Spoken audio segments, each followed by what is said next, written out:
नमस्कार, आप देख रहे हैं प्रतिशोध। अब फील्ड मार्शल के लिए कोई पाकिस्तान में ही कुत्ता कहे तो जाहिर है ये बहुत बड़ी बेइज्जती है। लेकिन मुझे दूसरी बात लगती है। मुझे लगता है कि असल में ये कुत्ते की बेइज्जती है। कुत्ता बहुत वफादार होता है और कुत्ते की तुलना ऐसे नहीं की जानी चाहिए। मैं क्यों कह रहा हूं आज विस्तार से बताऊंगा, लेकिन पहले ये खबर देख लीजिए, उसके बाद आज के एक्सपर्ट से मिलवाता हूं और बातचीत आगे बढ़ाता हूं। पीओके में मुनीर के खिलाफ जबरदस्त प्रदर्शन। पाकिस्तान स्वतंत्रता दिवस की पूर्व संध्या पर लगे आजादी के नारे। लोगों ने फील्ड मार्शल के खिलाफ नारेबाजी की, अमेरिका के इशारे पर काम करने का आरोप लगाया। ये जरा सुन लीजिए और देख लीजिए फील्ड मार्शल के लिए वहां क्या नारे लगे हैं, किस तरह की आवाजें उठी।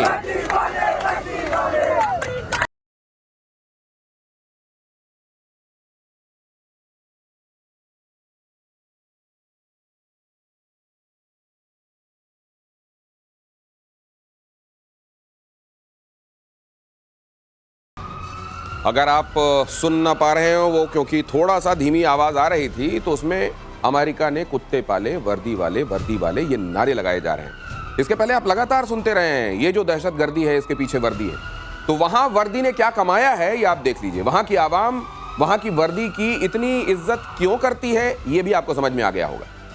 भारत में कहीं भी आपको सेना का कोई जवान दिख जाए, सिविलियंस के बीच में पहुंचता है, लोग उसको सैल्यूट कर रहे होते हैं। कोई ट्रक गुजर जाए जिसमें आर्मी के लोग दिखाई देते हैं, लोग उनको प्रणाम करते हैं, नमस्ते करते हैं, कृतज्ञता ज्ञापित करते हैं। और यहाँ क्या हो रहा है वो देख लीजिए आप। और ये वो लोग हैं जिन्होंने अपनी जांबाजी के गफलत वाले किस्से गढ़ के फील्ड मार्शल तक की कुर्सी हथिया ली है। ये लोग वहां पर क्या पुकारे जा रहे हैं आपके सामने हैं। मेरे साथ है मार्शल श्रीवास्तव जुड़ रहे हैं इस चर्चा में, जनरल के सिन्हा मेरे साथ इस चर्चा में जुड़ रहे हैं। सर ये इज्जत ही तो है सर, जो किसी के लिए असल में उसकी सबसे बड़ी कमाई होती है। कभी इस कमाई की कोई चिंता इनको होती होगी? खास तौर से फौजियों के लिए, उनके लिए आन बान शान इससे बढ़ के कुछ नहीं होता। बाकी तो देश के लिए है। आप देखिए इस तरह की आवाज मैं पूरा अच्छे से सुन सका। कहना मुझे अच्छा नहीं लग रहा है, अच्छे सुन सका। और ये सुन करके मुझे बहुत दुख हुआ। इसका कारण क्या है? इसका कारण यह है कि इन्होंने अपनी जमीन बेच दी। जमीर बेच दिया सर, जमीर बेच दी, जमीन बेच दिया और जमीर भी बेच, हर चीज बेच दी। जो बिकाऊ बलूचिस्तान को वहां बेचाए, ये ग्वादर को किसी और को बेच दिया। आप जानते हैं सब बेचने के बाद इन जो चिल्ला रहे हैं, आटे की कीमत पूरी आसमान छू रही है, बिजली की कीमत आसमान छू रही है। तो ये क्या करेंगे? उनके लिए गुणगान गाएंगे। और सारा कुछ इन्होंने कंट्रोल किया हुआ है। तो ये जो सत्ता पर चढ़ के बैठे हैं और सिर्फ सत्ता के लोभी हैं, इस तरह की आर्म फोर्सेस के लिए वाकई ये शब्द ठीक ही हैं। असल में ये अपनी जनता को अगर बता सकते तो ये कहते कि ऐसे हमको गालियां मत दो। असल में हमने चाइना से लिया हुआ जो माल था, लोन था, उसको हजम करने के लिए अमेरिका के साथ फिलहाल सौदेबाजी कर ली है। अगर हम इस तरीके से एक के बाद दूसरी सौदेबाजी नहीं करते रहेंगे तो हमारी तो इकोनॉमी ही इसी पे चलती है। पहले वहां से लोन लो, फिर उसको गच्चा दो, फिर यहां से लोन ले लो, यहां जमीन का रेयर अर्थ मेटल का सौदा कर दो, इसके साथ करो, फिर इसी की रजिस्ट्री दूसरे के साथ करा लो। ये जो टोपी ट्रांसफर कर करके मुल्क चला रहे हैं, जनता इनको फिर गालियां क्यों दे रही है? तो सर उनको खाने के लिए जो भी जैसा भी निवाला तो इकट्ठा कर रहे हैं। जय हिंद। और कल हमारा स्वतंत्रता दिवस है उसकी, तो जय हिंद आपके दर्शकों को। देखिए आपने जो शुरू किया था ना, मुझे बड़ा अच्छा लगा। आपने कहा कुत्ता भी वफादार होता है, पर कुत्ते की अभी संज्ञा दीजिए तो मेरे ख्याल से बहुत बड़ी चीज़ आप कह दी है मुल्ला मुनीर के लिए। देखिए वो कुत्ता भी नहीं है। उनको यदि आप कहें कि वो एक काला सांप है जो सभी को डसेगा, आपने कहा ना, चाइना को डसा सीपैक के लिए और अमेरिका को भी डसेगा। जो ये कह रहे हैं ना कि कश्मीर की आवाज़ लगाओ, 14 आपने सुना होगा आज मॉर्निंग में इनके कश्मीर की आवाज़ है, वो कह रहे हैं कि कश्मीर के लिए अमेरिका आवाज़ उठाए। तो ये जो डसेंगे ना, ये सबको डसेंगे। और जो सबसे बड़ी बात मुझे अभी आज के दिन में लगती है कि क्यों अपने पैरों में कुल्हाड़ी मारते हैं। जब 1971 में इन्होंने आवाज लगाई थी अमेरिका को, एक अंक काट दिया गया, खत्म हो गया ना इनका जो ईस्ट पाकिस्तान, वो बांग्लादेश बन गया। अभी जो आवाज लगाएंगे तो पीओके जाएगा, बलूचिस्तान जाएगा। ये जो आवाज लगाई है, आ जाए वो, हम तो इसका वेट कर रहे हैं। और हम ये पूरी तैयारी है इस बार। और देखिए जिस तरह से चीजें बदल रही हैं, परिस्थितियां बदल रही हैं पूरे जियो स्ट्रैटेजिक एस्पेक्ट से। और इसका खास करके 18 तारीख को वांगी आ रहे हैं, हमारा भी सौदा हो चुका है।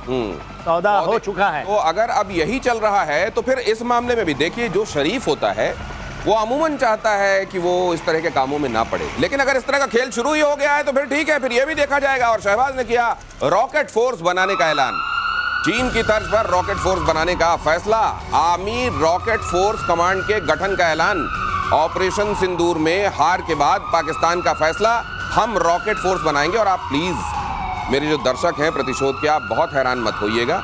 अगर दीपावली में जो बचे हुए वो रॉकेट होते हैं जिनको आप बोतल में डाल के चलाते हैं, वो एक फोर्स जो है वहां की बोतल लेकर हाथ में और उसमें वो रॉकेट लेकर खड़ी हो, तो आप हैरान मत होइएगा कि वही रॉकेट फोर्स है। क्योंकि आप न जाने कितनी बार देख चुके हैं कि वहां कार्डबोर्ड के फाइटर जेट बन जाते हैं, थर्मोकॉल के वहां टैंक बन जाते हैं। तो अब ये भी हो जाए तो उसमें बहुत हैरान मत होइएगा।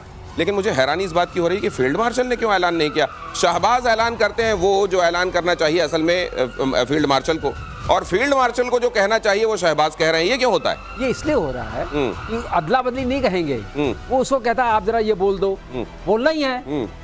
ये बोलेगा जिम्मेदारी पड़ जाएगी रॉकेट फोर्स मेरे डिपार्टमेंट की मेरी कोई क्रेडिबिलिटी तो है नहीं, तो मेरे डिपार्टमेंट का मैं नहीं बोलता, आपके डिपार्टमेंट का आप मत बोलो, मेरा वाला आप बोला करो, आपका वाला मैं बोल दूं। तो अब किसी की रिस्पांसिबिलिटी कुछ भी नहीं है। ये जो रॉकेट फोर्स बता रहे हैं, ये जज्बा आया कैसे, वो याद नहीं है? इन्होंने बोला ब्रह्मोस आ गया था, मैं स्विंग ट्रंक में था। अब ये स्विंग ट्रंक में थे, ब्रह्मोस आ गया। अब वही इनको डर सता है कि उससे कैसे बचा जाए। इन्होंने कुछ वार्ता कोई की होगी, इनको समझाया कि रॉकेट फोर्स सीख क्या है चीन से कि रॉकेट फोर्स होनी चाहिए। अब ये रॉकेट फोर्स बनाएंगे, क्योंकि इनके जो भी रॉकेट वहां से चले वो तो पहुंच नहीं पाए।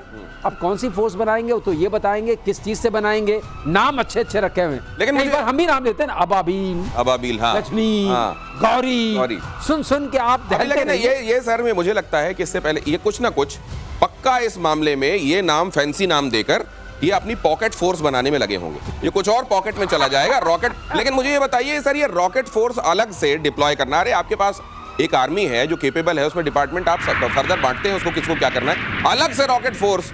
इसकी वजह क्या है? चीन क्यों कॉन्सेप्ट लेकर आया? देखिए दिनेश, रॉकेट फोर्स हरदम अलग है।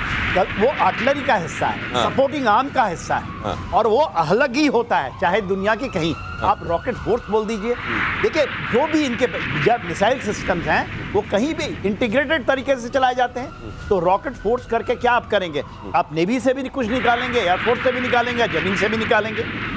ये जो इनकी सोच है ना, तो ये चाइना भी नहीं किया है। रॉकेट फोर्स जो है वो उसका स्ट्रेटेजिक कमांड का हिस्सा है। हमारे यहाँ तो पहले से ही है। ये कोई ऐसी चीज नहीं है जो इंटीग्रेटेड सिस्टम। ये कुछ बात करते हैं कि इंटीग्रेटेड किए हम लोगों ने, तो ये जो आप कहीं वेस्ट से चोरी कर लो, कहीं चाइना से आइडिया चोरी कर लो, ये बोल लो, फिर वही होगा जो आप गजनी चलाते हो या अब्दली चलाते हो, सारे के सारे पुश हो जाते हैं। भारत की धरती के छूने से पहले ही 1000 चलाया था, 1000 इंक्लूडिंग क्या हद। और मैं नहीं बोल रहा हूँ, प्रधानमंत्री को आपने सुना होगा, संसद में बताया 9 तारीख को सारे के सारे ध्वस्त हो गए। तो ये मेरे ख्याल से उस तरह का आपको एक जोक याद आ जाएगा इसमें। ये अपने एसपीडी को स्ट्रेटेजिक प्लान्स डिवीजन है, seriously speaking strategic plans division इनका जो है, उसी को रॉकेट फोर्स में कन्वर्ट करने की कोशिश कर रहे हैं ये के तर्ज पे, जो हमारे यहाँ भी उसका एक अलग डिवीजन। ठीक है, तो ये कोई ऐसी बात नहीं है जो नई है, लेकिन अपने लोगों के बीच में जुमला उछाल कर उनको थोड़े दिन इसमें बिजी रखने के लिए एक अच्छा है। और रूस यूक्रेन युद्ध में इजरायली फॉर्मूला आ गया है। अगली खबर देखिए, अलास्का में ट्रंप और पुतिन की बैठक से पहले बड़ा खुलासा हुआ है। बैठक में इजराइल फिलिस्तीन विवाद की तरह का तरीका अपनाया जा सकता है। सूत्र बता रहे हैं कि यूक्रेन के कब्जे वाले हिस्सों पर रूसी नियंत्रण पर बात बन सकती है। तो रूस अपना वो हिस्सा लेकर उसमें बनाएगा बफर जोन, उसके बाद कहेगा नेटो को, बहुत अगर इतने दिनों से लग रहा है कि उसको जाना चाहिए नेटो में, तो जाए वो जरा ये मजा भी चख ले। तो क्या वाकई ये हो जाएगा और ज़ेलेंस्की को ये गवारा होगा? इसका होने क्या वाला? क्या इसी पॉइंट पर कोई ऐसी, कहते हैं ना कि कोई ऐसा पॉइंट जरूर लेकर जाओ जिसमें बात बने नहीं, क्या इसीलिए ये पॉइंट लेकर जाया जा रहा है क्या जनरल सिन्हा? देखिए ये जो कॉन्सेप्ट है ये तो मंजूर रशिया को है ही नहीं। ये कॉन्सेप्ट क्या है ये पहले समझने की। तो रशिया क्यों मंजूर नहीं? वो कब्जे वाला इलाका ले लेगा सर। नहीं, वो इजराइल क्या कहता है, वेस्ट बैंक का कॉन्सेप्ट क्या है कि यहाँ पर इकोनॉमिक कंट्रोल हमारा होगा, डिफेंस का कंट्रोल होगा, जमीन आपकी होगी, जमीन फिलिस्तीनियों की होगी, रशिया यानी जमीन रशिया की होगी, डिफेंस भी होगा। उनको तो एक मतलब नहीं है। ये देखिए जो वेस्ट बैंक है 420 किलोमीटर का लंबा है, 35 किलोमीटर इतने, और वो 20,000 किलोमीटर, और आज कह रहे हैं 20% है ना जमीन, 20,000 किलोमीटर है वो पूरी। कहाँ पर ये कॉन्सेप्ट चलेगा ही नहीं, उनको तो नामंजूर, उसका तो पूरा कब्जा चाहिए, ये नहीं कि केवल आर्थिक और डिफेंस का, ये कॉन्सेप्ट नहीं, लेकिन मान लीजिए जो रशिया का पॉइंट ऑफ व्यू हो गया, अब क्या यूक्रेन और जेलेंस्की का पॉइंट ऑफ व्यू होगा? मान लीजिए ये भी कहा जाए कि नियंत्रण इनका होगा, जमीन आपकी होगी, क्या ऐसा भी वो मंजूर कर सकते हैं? ये कोई मंजूरी अभी कोई नहीं करेगा ना, ये करेंगे ना वो करेंगे। रशिया के सेंस में रशिया का एक चीज मंजूरी हो सकती है, हाँ। पानीपत रिवर जो चल रही है, हाँ। जो एक नेचुरल बैरियर है, हाँ। उसके जो ईस्ट में है, हाँ। अगर रशिया को आप पूरा दे दें, जो गवारा नहीं होगा जेलेंस्की को, तो वो कुछ तरह की बातचीत हो सकती है, लेकिन ये नहीं कि आप फिलिस्तीनी तर्ज पर होगी, ये तर्ज होगी कि जमीन भी हमारी, डिफेंस भी हमारा, सब कुछ हमारा, सोवरेनिटी की बात हो रही, क्योंकि वहाँ रशियन पॉपुलेशन जो है वो अधिकांशतः वही पाई जाती है, तो उनके संरक्षण के लिए भी किया जा रहा है। तो ये सब, ये जो बात हो रही है, और इन्होंने एक धमकी भी दे दी है, आपने सुना होगा, हमारे सबसे पहले जब आप वो कुछ करना शुरू करते हैं, कभी खाना बनना ही शुरू करता है, एक पत्थर आता है, एक पत्थर, हाँ। You will suffer consequences। हाँ। अरे डरा करके किसी को थोड़ी ना बात की जाती है। टेबल पर जाने से पहले कहते हैं मूड सेट होना चाहिए। ये मूड किस तरह का सेट कर रहे हैं वो देख लीजिए जरा। अगली खबर देखिए, पुतिन ट्रंप की बैठक से पहले रूस में ड्रोन अटैक हुआ।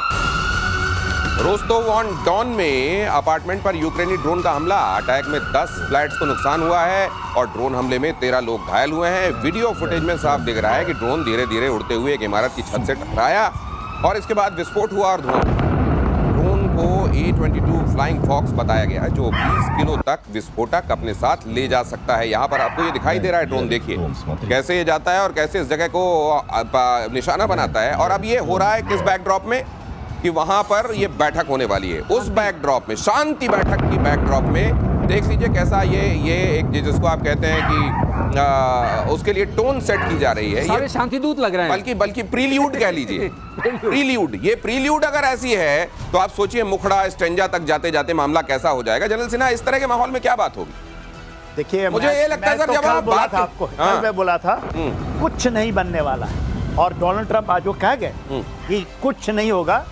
देखिए, जा तो रहे हैं बहुत हसीन। अच्छा सर, ये बताइए आप, तो ये क्या इस तरह की बैठकें, इनका मालूम होता है कुछ नहीं होने वाला, लेकिन फिर भी ये बैठकें की जाती हैं, क्यों की जाती हैं इस तरह की बैठकें? देखिए, डोनाल्ड ट्रंप को अपना दिखाना है कि किसी तरह हम दिखा दें, दौड़ भाग में कोई कमी नहीं रह गई, कोई यही कमी नहीं रह गई, और कहीं हमें गलती से ना, कि हमने प्रयास तो किया था, प्रयास तो आर्मेनिया, अजरबैजान में भी कराए हैं, डोनाल्ड ट्रंप कॉरिडोर वो भी गया, कर तो आए साइन, वो भी जाएगा, वो देख लीजिएगा। Matter of fact, there is starting. जो यहाँ करना चाह रहे हैं, ये तो पहले खुद कह रहे हैं कि मैं तो सुनने जा रहा हूँ, सुनने, और ये वो कह गए कि नहीं होगा, हो ही नहीं सकता। देखिए, ये 200% आप लेके चलिए, मैं कल भी बोला था और आज भी बोल रहा हूँ, और कल भी होगा। There will be nothing, it will carry on. क्योंकि आप जब जाते हैं और आपकी मंशा में आप धमकी देना शुरू कर देते हैं, देयर विल बी कॉन्सिक्वेंसेस। अरे अभी तो पहुंचे भी नहीं, बात भी नहीं हुई, इसका मतलब ट्रंप का जो माहौल है, आप रशिया को ऐसे गिरा सकते हैं क्या? मैं जीतूंगा, तुम हारोगे।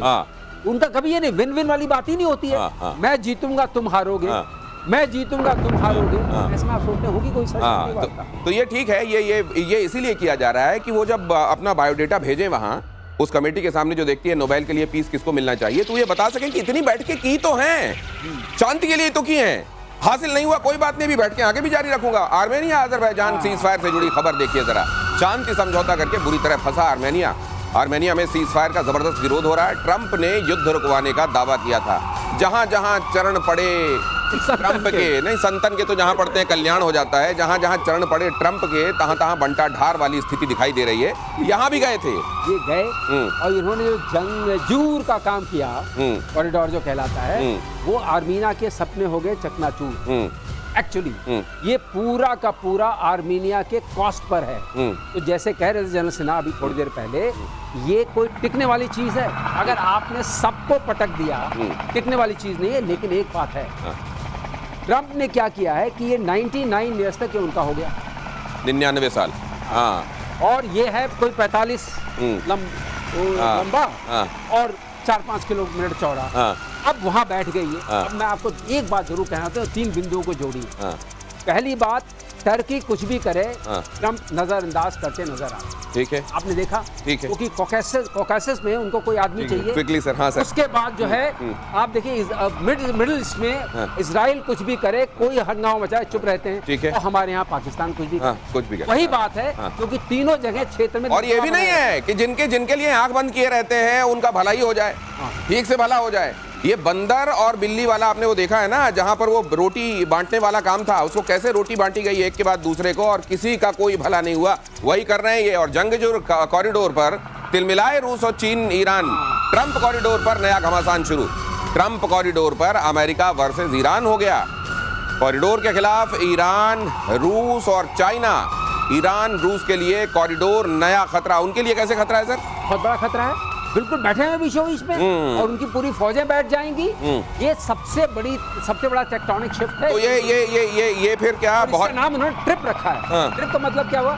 Trump route for international peace and prosperity. Trump route for international peace and prosperity.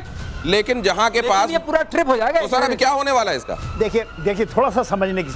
देखिए ये अजरबैजान है, तो अजरबैजान का 2 हिस्सा है, एक इधर है एक इधर है, बीच में आर्मेनिया का। ये जो कॉरिडोर की जो बात कर रहे हैं, ट्रंप कॉरिडोर, उसके अंदर वो क्या बनाना चाहते हैं? वो बनाना चाहते हैं गैस एंड पेट्रोल की पाइपलाइन, रेलवे लाइन और फाइबर ऑप्टिक्स। और कंस्ट्रक्ट कौन करेगा? अमेरिका के कंपनीज करेंगे और उनकी होगी।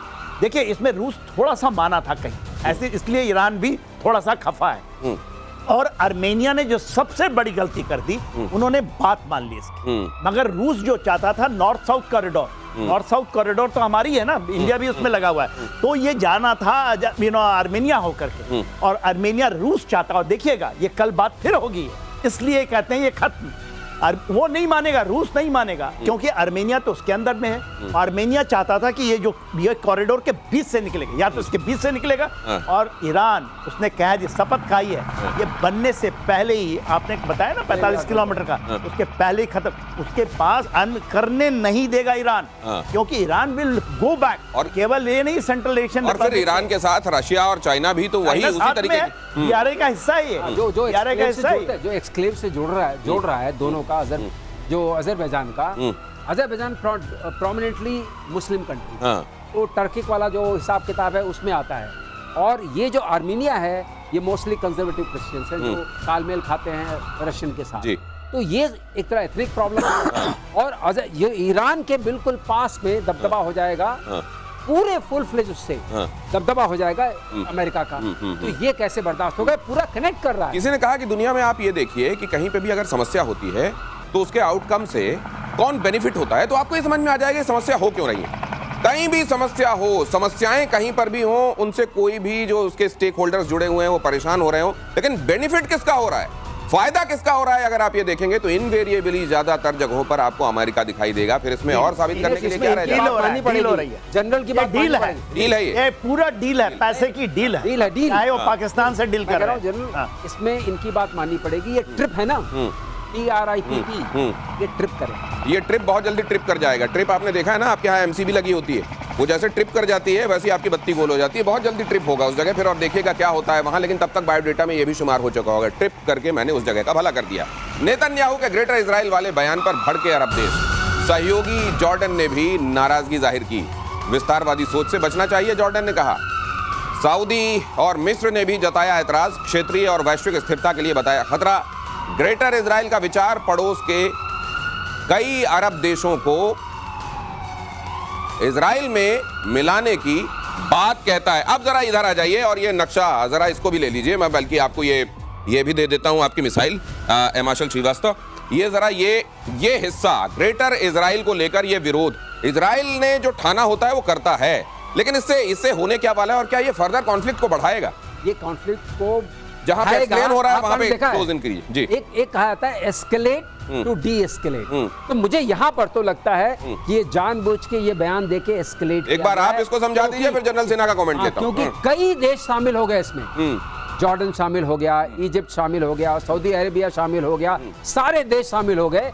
तो गाजा पट्टी से बात हट करके हर जगह फैल गई। तो आपने एस्केलेट कर दिया। जब आप बहुत एस्केलेट कर देते हैं तो डी एस्केलेट करने का चांस अच्छा होता है कि गाजा पट्टी से निगाह हट जाए और आदमी सोचे कि सस्ते में निपटे। गाजा पट्टी से निगाह हटी, पट्टी में तो रेवरेरा बनेगा। राइट। ट्रम्प जी का स्टेट है, राइट, वो तो ऑलरेडी कह चुके हैं। तो ये जो है ये मुद्दा जानबूझ के कहा गया क्योंकि एक विचार। इसको आसान भाषा में आपको ये समझाता हूँ कि कोई आपसे उधार लेकर चला जाए 50,000 रुपए, बोले 2 हफ्ते में लौटाता हूँ, फिर वो लौटाए नहीं और कहे कि भाई साहब लगता है आपका पूरा डूब ही जाएगा क्या, और कुछ दिनों में वो चूरन करके 12,000 रुपए भी लौटाएगा, तो आप शुक्र करेंगे कि जान छूटी, इतना तो मिला। लेकिन सर आप भी, मैं चाहता हूं कि जरा समझाइए हमारे दर्शकों को कि ये एक्चुअली जो है, क्या ये इजराइल करके मानेगा या उसने शिगुफा छोड़ दिया, ये सब ये टेंटें होती रहे और फिर कम से कम उतना ले जाएंगे जितना हमने सोचा है? उसने काफी कर चुका है। देखिए ये देख रहे हैं, लेबनान यहाँ लिखी हुई है, लेबनान में यहाँ लथानी रिवर यहाँ है, तो ये मोरलेस लथानी रिवर जो साउथ लेबनान होता है उसमें तो वो बैठे हुए हैं। उसके बाद ये जो इलाका ये जो आ रहा है सीरिया, जहां सर समझा, ये सीरिया का इलाका, सीरिया का इलाका, ये गोलान हाइट की इलाका है, ग्रेटर ये बफर जोन उन्होंने ले लिया है। ये ड्रूज का इलाका, ये ड्रूज, ठीक है, ये उन्होंने ले चुके हैं। एक ब्रिगेड यहाँ बैठी, अल्पाइन ब्रिगेड, ओके, इजराइल, तो ये तो उन्होंने कर लिया, ये भी कर लिया है। अभी जो बात हो रही है साउथ सुडान की, ये देखिए ये जगह है, और वो यहाँ से निकलेंगे, जब हम इसको देख रहे हैं तो ये देखिए, ये तो आपका रेड सी है और यहाँ से जाते हैं, ये आपका ये है इजराइल, यहाँ से निकल करके ये साउथ सुडान यहाँ ले जाना चाहते हैं। ये पूरा का पूरा यह गाजा के स्ट्रिप के जो 20 लाख लोग हैं ये यहाँ जाएंगे, तो ये दैट्स व्हाई कुछ बड़ा बना दिया है। तो लेकिन एक चीज यहाँ तो इन्होंने कर लिया है, ये छोटे-छोटे, हाँ ये छोटे-छोटे हिस्से में, लेकिन ये क्रिकेट के पार्लेंस में कहा जाता है कि अगर आप डिफेंस के लिए जाएंगे, मैच बचाने के लिए जाएंगे तो आप हार जाएंगे, अगर आप जीतने के लिए जाएंगे तो जीत भी सकते हैं और मैच बच भी सकता है। ये मुझको लगता है इजराइल यही कह रहा है कि मैं ग्रेटर, आप छोटे से देश को दबाने की कोशिश कर रहे हैं, हम इतना विस्तार कर लेंगे, इन जगहों पर चले जाएंगे, और फिर अगर वो ना हुआ तो कम से कम वो तो हो जाएगा जो दिन भर का उनका सरदर्द रहता है, उस जगह पर तो बाम हमेशा के लिए वो लगा देंगे। अगली खबर यह है कि गाजा में इजरायली सेना का अटैक जारी है और पिछले 24 घंटे में 123 लोगों की मौत हुई है। आईडीएफ फाइटर्स और टैंकों ने रात भर बमबारी की है।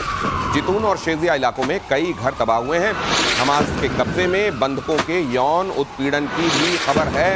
इजराइल के स्वास्थ्य मंत्रालय ने दावा किया है कि गाजा में हमास की कैद से रिहा हुए 12 बंधकों को हमने रिसीव किया है, ये खबर भी आ रही है। तो एक तरफ यहाँ जो उनकी कैद में इजराइल के लोग हैं उनके ऊपर अत्याचार की खबर आ रही है, और दूसरी तरफ से ईरान जो यहाँ पर इजराइल जो बचा खुचा हमास में कहीं कुछ इरेक्टेड दिखाई दे रहा है, खड़ा हुआ दिखाई दे रहा है, कोई स्ट्रक्चर दिखाई दे रहा है, उसको सब कुछ नेस्त नाबूद देखिए करने में, कहीं कोई इमारत हो, कोई बिल्डिंग, कोई स्ट्रक्चर, सब कुछ समतल बाकी बचा हुआ भी। सर यहाँ इसमें 2 कम्युनिकेशन हो रहे हैं। पहला कम्युनिकेशन ये हो रहा है कि इजराइल हमास के कब्जे में जितने लोग हैं उनको जो ट्रीटमेंट दिया जा रहा है that's against all kinds of conventions, particularly Vienna convention, और जो इस तरह का है पूरा उसके खिलाफ है। तो अगर खिलाफ है तो उनके ऊपर जो आप अटैक कर रहे हैं तो वो टेररिस्ट ऑर्गेनाइजेशन है, वो फाइटिंग फोर्स नहीं है। ये एक संदेश भी दिया जा रहा है धीरे से, ये बात बता करके जो बंधक हैं उनके साथ क्या व्यवहार किया जा रहा है। और दूसरी चीज ये है कि ये कंटिन्यूटी देगा, अगर ये टेररिस्ट फोर्स है तो उसको सफाया करने में एक मॉरल स्टैंडिंग मिलती है कि आप हम उसका सफाया कर रहे हैं और इस चीज को टेररिज्म से अलग करेंगे। राइट, तो ये वाली बात आती है सामने, और शायद उसी को कहने के लिए इस तरह का हो रहा है। और जो अटैक चूंकि कंटिन्यूस चल रहे हैं, डिस्पाइट आपने देखा है यूरोपियन कंट्रीज से भी आवाजें उठ रही हैं, ट्रंप ने भी एक बार कहा था नेतन्याहू नहीं रुक रहे हैं, तो उसके बावजूद ये चलता चला जा रहा है। तो ये अब नेतन्याहू को तो बेसिकली ट्रंप को भी एक बात समझ में आ गई है कि नेतन्याहू पर एक हद से ज्यादा वो जोर नहीं लगा सकते, और नेतन्याहू उनको डिच भी करने किसी चीज में तो नेतन्याहू की गिरेबान नहीं पकड़ सकते। देखिए वो उसको नहीं मानते कि ये फ्रंटलाइन स्टेट, जैसे ना पाकिस्तान फ्रंटलाइन स्टेट है, उसी तरह जो यूक्रेन का फ्रंटलाइन स्टेट, यहाँ पर क्योंकि उनकी अर्थव्यवस्था अमेरिका के अंदर में सारे जूस के हाथ में है, उनकी अर्थव्यवस्था टूट जाएगी। तो वो जूस लॉबी इतना हावी है वहाँ पर कि इजराइल जो भी करे, नेतन्याहू जो भी करे, उनके बेटे भी वहाँ बैठे हुए, तो जो भी करे वो करेगा। देखिए बात एक चीज को मैं शायद आप हमें एक मौका बताइए। देखिए सीता का अपहरण हुआ था, रावण लग गया, पूरा लंका जला दिया, है ना ये कहानी जो इन्होंने 23 अक्टूबर 2023 में किया है। जो अपहरण करके ले गए, लोगों को ले गए और उनकी रेप करते हैं। 7 अक्टूबर 2023 7 अक्टूबर 2023 जो जघन्य अपराध किया है, तो इजराइल के अंदर में इजराइल यदि करता है गाजा पट्टी के अंदर में, तो मैं कहता हूँ रिस्ट्रेन से किया है। हाँ। ये इस चीज को, और वो जिहाद जो इन्होंने छोड़ा, तो ये जो चीजें हो रही है, ठीक हमें कहते हैं मानवता का हनन हो रहा है, लोग भूखे मर रहे हैं, मगर बताइए कि उसके लिए पहले जिम्मेदार दिन से, और अभी क्यों नहीं वहां के लोग जो बंधक कितने बचे हैं, 20 बचे, उनसे खुद की कब्र खुदवा रहे हैं, महिलाओं को नमस्ते करके उनको फायर करते हैं उसके ऊपर। ये कौन सा घिनौना रूप? तो आप जब दुर्दांत तरीके से इंसानियत के साथ पेश आएंगे और फिर आपके साथ अगर बर्बरता होगी तो आप ये तो नहीं कह सकते कि हम तो इंसान हैं, हमारे साथ ठीक से पेश आओ। अगली खबर देखिए, यूक्रेन रूस युद्ध और भीषण होने वाले हैं। ये युद्ध और भीषण होगा। जर्मनी यूक्रेन को देने वाला है $500 मिलियन। नेटो के नए सप्लाई रूट से पहुंचेंगे हथियार। यूक्रेन को एयर डिफेंस सिस्टम की सप्लाई होगी। तो एक तो खुद भी वहां ज़ेलेंस्की ये चाह रहे हैं ये आग बुझे नहीं, और बाकी जो हैं बाकी मुल्क भी लगे हुए हैं कि यहाँ कुछ शांत होने ना पाए। नेटो के जरिए ये मदद, ऐसी वाणी बोलिए जम के झगड़ा होए वाला जो होता है, या जम के झगड़ा जो है इस हथियार दे के कर रहे हैं। वो पत्थर उत्तर देते रहो, देते रहो। जो इन्होंने एयर डिफेंस सिस्टम दिया है, 2 ही दिए हैं, इससे कोई पूरा बचाव नहीं होने वाला। पहली बात तो ये समझ में आए, लेकिन देख क्यों रहे हैं, जो इनकी रीनमेटॉल आपको बताते हैं 2012 में रीनमेटॉल एक कंपनी का नाम है जो कि एयर डिफेंस सिस्टम बनाती है, शेल्स बनाती है, बाकी चीजें बनाती है। अच्छा, जर्मनी की एयर डिफेंस सिस्टम वाली कंपनी। हाँ, इसकी ग्रोथ इतनी तगड़ी हो रही है, धुआंधार ग्रोथ हो रही है इसकी। ये हमारे यहाँ 2012 तो सर वो अमेरिका तो रेयर अर्थ मेटल ले जाएगा, जर्मनी को क्या मिलेगा? जर्मनी को ही बता रहे हैं, इसीलिए बता रहे हैं कि ये सबसे, आपने देखा जर्मनी आजकल सबसे अग्रणी है। क्यों? सबसे आगे बढ़ के बात कर रहे हैं, क्योंकि इनकी जो डिफेंस इंडस्ट्री थी वो पिट गई थी। अच्छा। और वो हमारे यहाँ ब्लैक लिस्टेड है रीनमेटॉल। पैसे कैसे मिलेंगे? ठीक है, एयर डिफेंस सिस्टम दे दोगे, लेकिन आएगा क्या? पैसा आ रहा है, क्योंकि नाटो पैसा इकट्ठा कर रहा है, उस पैसे से जो भी दे रहा है वो जा रहा है। अच्छा। और नाटो जो ने पैसा इकट्ठा किया है उससे इन्होंने बहुत सारे ऑर्डर अमेरिकन इंडस्ट्री प्लेस किए हैं। अच्छा, तो इसका मतलब बिल बांट के खाओ। अच्छा, पहली बात तो ये होगी। दूसरा, ये जर्मनी ये देख रही है कि अगर हमने रशिया को हरा देंगे, मान लीजिए उनके मन में ये ख्वाब है, अगर हमने रशिया को हरा दिया तो तेल जो इनके पास आ रहा था बहुत सस्ते में आएगा। मैं देख रहा था सर कि तेल सस्ते में आएगा, ये तेल तो सस्ते में आ जाएगा इनके पास। और ये आपने बताया रीमेटॉल क्या है सर, उसका शेयर बढ़ रहा है। लेकिन मुझे याद है कि एक बार पुतिन भेंट कर रहे थे जर्मन चांसलर के साथ, और उनका एक जर्मन कुत्ता उन्होंने वहीं पे छोड़ दिया, और बैठना मुश्किल हो गया था उनका वहां पे। तो ये समझ नहीं रहे हैं कि वहां पुतिन सब डायरी में नोट कर रहे हैं। ये एक आकलन दूं, ईस्ट एंड वेस्ट जर्मनी की बात होती है, सेकेंड वर्ल्ड वॉर का समय है, और इस जर्मनी में अपने बहुत 20 साल पुतिन साहब ने बिताए इस जर्मनी, और उनको छोड़ा गया था जब बर्लिन वॉल टूटा, ये जर्मनी वेस्ट जर्मनी, तो ये कह के टूटा था कि रशिया के साथ एक उनकी फ्रेंडशिप होगी। जो उनके पहले थे अर्सुला क्या नाम है, नहीं, जो चांसलर थी, नाम एंजेला मार्केल। तो उन्होंने जब मिन्स्क अकॉर्ड किया था, उन्होंने कहा है कि हमने रशिया को धोखा देने के लिए किया। उनको माना जाता कि सबसे बड़ी फ्रेंड है वो पुतिन की, तो वो धोखा नहीं मानेंगे। ये देखिए, पोलैंड के यदि कुछ बढ़ता है, जो होने की संभावना हो सकती है 2027 में, तो पोलैंड के बाद इस जर्मनी, और इसलिए इस जर्मनी के पास न्यूक्लियर वेपन सिस्टम नहीं है। फ्रांस के पास है, मगर यूके के पास है। जर्मनी वल्नरेबल है, आप कह रहे हैं। बहुत उसने एक ब्रिगेड उसने लुथानिया में लगा रखा है। ये जो मुझे तो सर वो आपका मतलब वो राजकुमार वाला डायलॉग याद आता है कि जानी जिनके घर शीशे के होते हैं वो दूसरे घर में पत्थर नहीं। तो ये फिर क्यों कर रहे हैं? बड़ी बातें हैं, ये बड़ी बातें हैं। और अगली खबर देखिए, विवादित दक्षिण चीन सागर में टेंशन हाई। चीन ने अमेरिकी जहाज को खदेड़ने का दावा किया। अमेरिका ने यूएसएस हिंगिस, यूएसएस सिंसिनाटी तैनात किए थे। चीन का दावा, यूएसएस हिंगिस बगैर मंजूरी विवादित इलाके में घुसा है। चीन ने अमेरिका के कदम को संप्रभुता और सुरक्षा का उल्लंघन बताया है। सर कैसे ये इनका चलता रहता है। लेकिन आपको बता दें, इसमें कोई उल्लंघन नहीं है, क्योंकि United Nations convention of seas है, यूएन क्लॉज बोलते हैं, क्लॉज ऑफ सीज। तो इसमें इसके तहत आप इनोसेंट पैसेज कर सकते हैं, आप जा सकते हैं, कोई आपको रोक नहीं सकता, इवन थ्रू योर ईजेड। लेकिन लेकिन ये क्या कर रहे हैं, चीन भी अपनी जगह चुस्त खड़ा है। वो 9 डैश लाइन जो है, वो 9 डैश लाइन समझिए, साउथ चाइना सी भी कहते हैं 90% मेरा है। अच्छा, भाड़ में जाए वियतनाम, भाड़ में जाए फिलीपींस, भाड़ में अच्छा, जाए। ये वो वाली बात है कि आपके घर के डाइनिंग टेबल को मैं अपना बताता हूँ और जब आप उसमें खाना खाने बैठते हैं तो कहते हैं मैं देखो भाई मेरे थाली में खाना खाया। ये वो वाली बात। ये चाइना जो कह रहा है, असल में यूनाइटेड नेशन ये जो क्लॉज हैं इनको हर एक जो ताकतवर मुल्क है ना वो केवल सुविधा के हिसाब से इस्तेमाल करते हैं। स्वादानुसार जैसे नमक डाला जाता है वैसे ही अमेरिका हो चाहे चाइना, वो उतना ही है ना सर? बिल्कुल सही है ना सर? यूएन कन्वेंशन का स्वादानुसार, यूएन कन्वेंशन का स्वादानुसार उपयोग किया जाता है। लेकिन जब दूसरा वाला नमक ज्यादा खा लेता है तो ये वाला कहता है देखो मेरे हिस्से का नमक खा गया। चाइना की ये शिकायत अमेरिका से बिल्कुल वैसी ही है। अगली खबर देखिए, चीन की आक्रामक नीतियों से साउथ एशिया में टेंशन। इंडोनेशिया ने खान बैलिस्टिक मिसाइल तैनात किया। पूर्वी कालीमंतन इलाके में चुपचाप मिसाइल की तैनाती की। तुर्की की कम दूरी की बैलिस्टिक मिसाइल सिस्टम खान। तो तुर्की का ये जो मिसाइल सिस्टम खान है, ये खान साहब तो बड़ी टेंशन दे रहे होंगे कई जगहों को सर। एक चीज ध्यान रखिएगा, ये खान भी एक्सपोर्ट वर्जन है।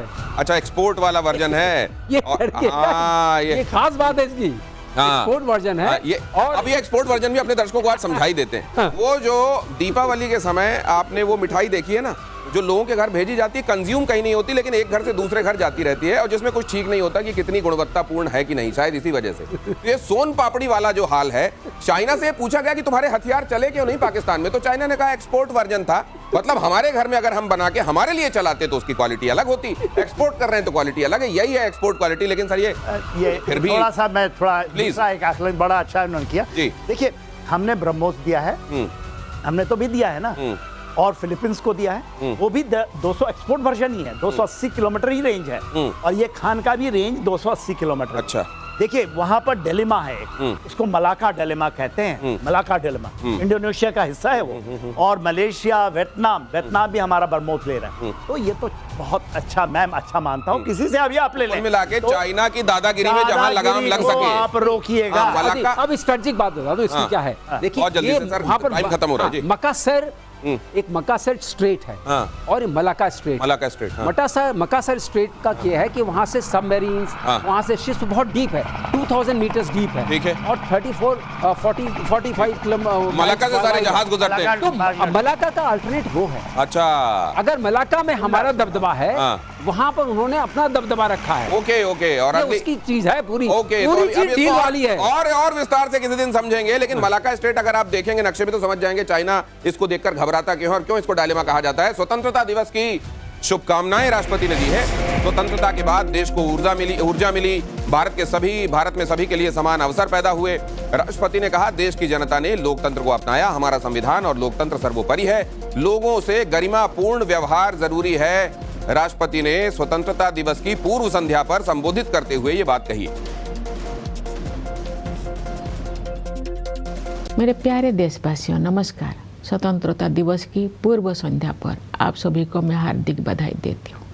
हम सभी के लिए एक गर्व की बात है कि स्वाधीनता दिवस और गणतंत्र दिवस सभी भारतीय उत्साह और उमंग के साथ मनाते हैं। ये दिवस हमें भारतीय होने के गौरव का विशेष स्मरण कराते हैं।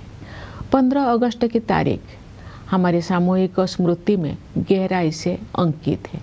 औपनिवेशिक शासन की लंबी अवधि के दौरान देशवासियों की अनेक पीढ़ियों ने ये सपना देखा था कि एक दिन देश स्वाधीन होगा। देश के हर हिस्से में रहने वाले पुरुष और महिलाएं, बूढ़े और जवान विदेशी शासन की बेड़ियों को तोड़ फेंकने के लिए व्याकुल थे।